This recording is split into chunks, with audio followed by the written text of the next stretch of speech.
Hello, everyone. Welcome back to Clarity English Studio, where we make English simple and natural for real life. I'm Anna. And I'm Mike. We're really happy you're here learning with us today. Before we start, quick reminder. If you enjoy learning English through real conversations, please like this episode. And subscribe to our channel, because when you subscribe, you support your own English journey. Today's episode is special because it's made from one of our subscriber requests. And if you're watching right now, you'll know exactly what we're talking about today. Thank you so much for sending your request. We love when you tell us what you want. This podcast isn't just ours, it's your podcast too, and we want to help you. Today, we're talking about something very small but incredibly powerful in English. 3 tiny words that confuse almost everyone when they're learning English. Be, been, and being. Yes, just 3 words that seem simple but aren't. When beginners hear these words, they sometimes panic and think, oh no, grammar. But relax. Today, there's no grammar stress, no rules written on boards anywhere. No boring definitions that make your brain hurt. Just conversation and real English. By the end of this podcast, you'll feel more confident with these words.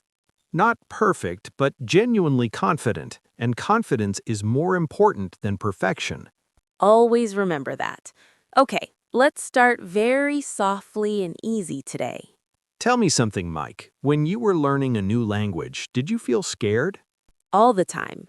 I was afraid of making mistakes and saying things wrong. Same here. I remember thinking, what if I use the wrong word? What if people laugh at me or judge me for my mistakes? Exactly. And many of our listeners feel the same way every day. So, if you're listening and thinking, I'm not good at English, stop right now. Yes, stop that thought immediately. You're not bad at English. You're just learning, and learning takes time and patience with yourself. Now let's come back to our 3 words, be, been, and being. They look similar, they sound similar, but they're used in different moments. Not grammar moments exactly, life moments, real situations in your daily life. Let's start with the simplest one. The word be is like a base. A starting point where everything begins when learning these 3 words. We often use be when we talk about something in general.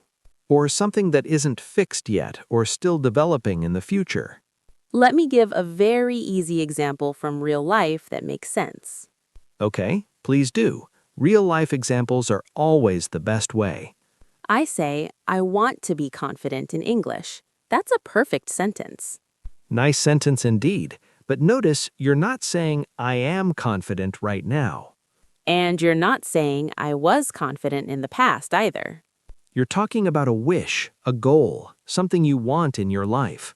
Exactly. So be is often connected to dreams or advice or instructions. For example, a teacher says, be quiet, please, or be kind to others.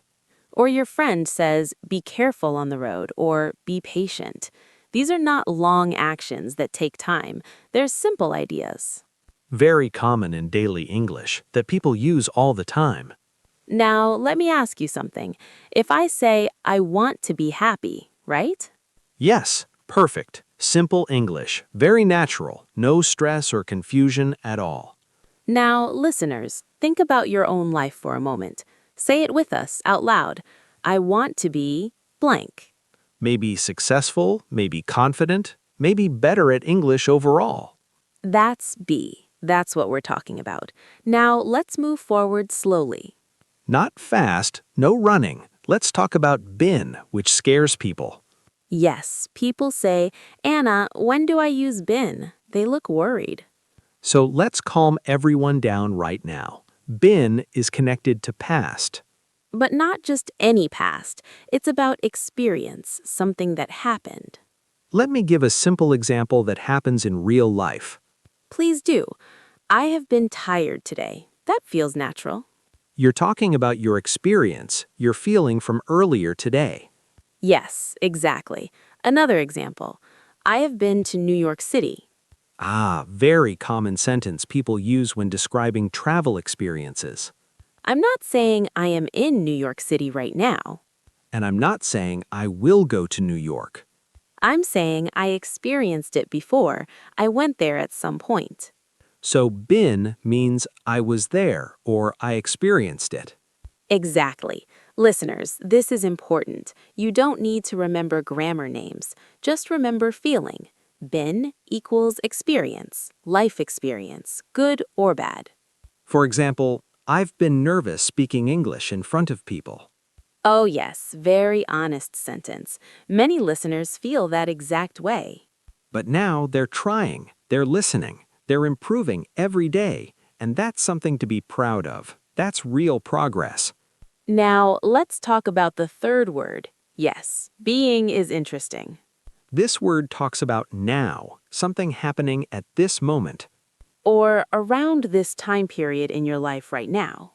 For example, I say, I'm being honest with you today. That means right now, in this moment, I'm telling you truth. Another example, the child is being very quiet today specifically. That means today, not always, but today, yes, that's accurate. So, being is temporary. It can change like moods or situations. Let's compare and see the difference between is and is being. Okay, I say, he is quiet. That sounds like personality.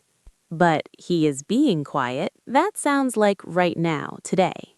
Exactly. See? No heavy grammar involved, just feeling and meaning. Now, let's slow down again and review what we've learned.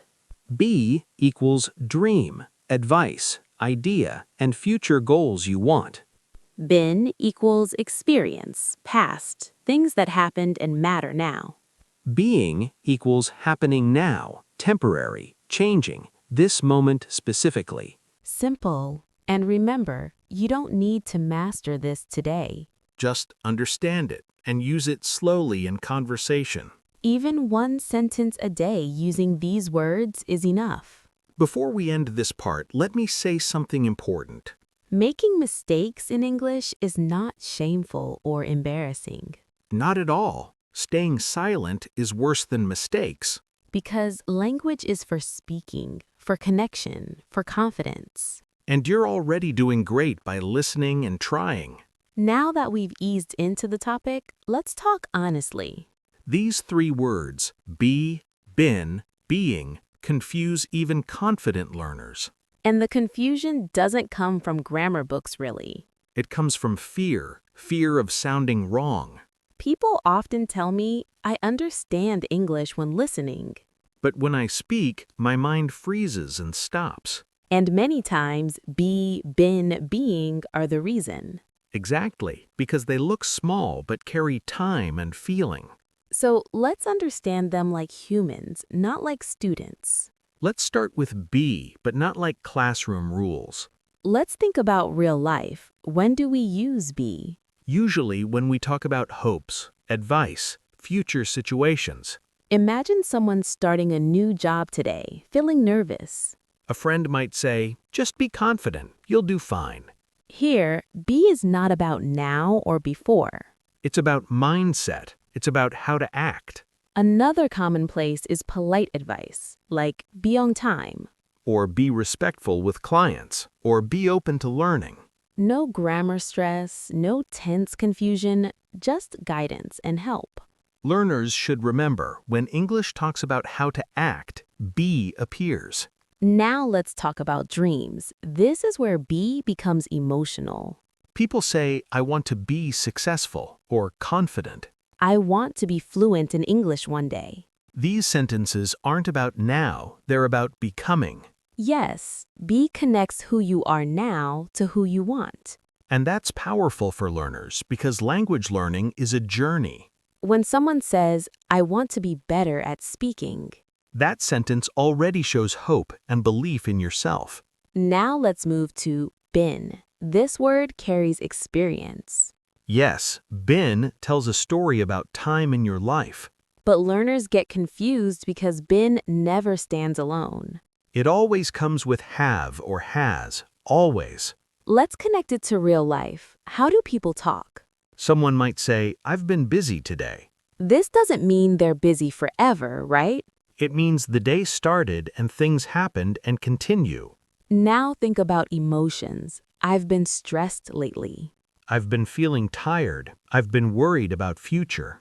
These sentences are very human. They show duration. Not a moment, not 1 second, but a period of time. Another very common use of been is describing experiences. For example, I've been to New York or Paris. I've been to that restaurant before, or this cafe. This tells us something important. You went and experienced. And now that experience lives with you inside. You're not saying when exactly because it doesn't matter. What matters is the experience itself and the memory. This is why been is used in life story conversations. Now, let's talk about being. This one is special. Yes, because being often talks about behavior specifically. And behavior can change. That's the key word. Let's imagine a real conversation between friends today. A friend says to you, "You're being very quiet today." That doesn't mean you're always quiet as a person. It means right now, something is different from normal. Temporary, that's the word. Being shows something happening now. This word appears a lot in relationships and family. Yes, people say, "You're being rude," or "You're being kind." Or, "You're being too hard on yourself about mistakes." Notice how emotional these sentences are because they're not permanent. They're not labeling a person forever as one thing. They're talking about a moment, and that's very important.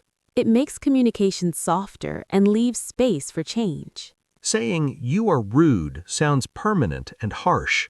But saying, "You're being rude," leaves space for change. Now let's put be and being together in one story. Imagine someone learning English and their personal journey. They might say, "I want to be fluent." That's be, a goal for the future they dream of. Then they say, "I've been practicing every single day." That's been, effort over time consistently. And finally, "I'm being more confident when I speak." That's being, change happening right now in real time. See how natural that feels? No rules spoken. Just meaning and real communication that makes sense.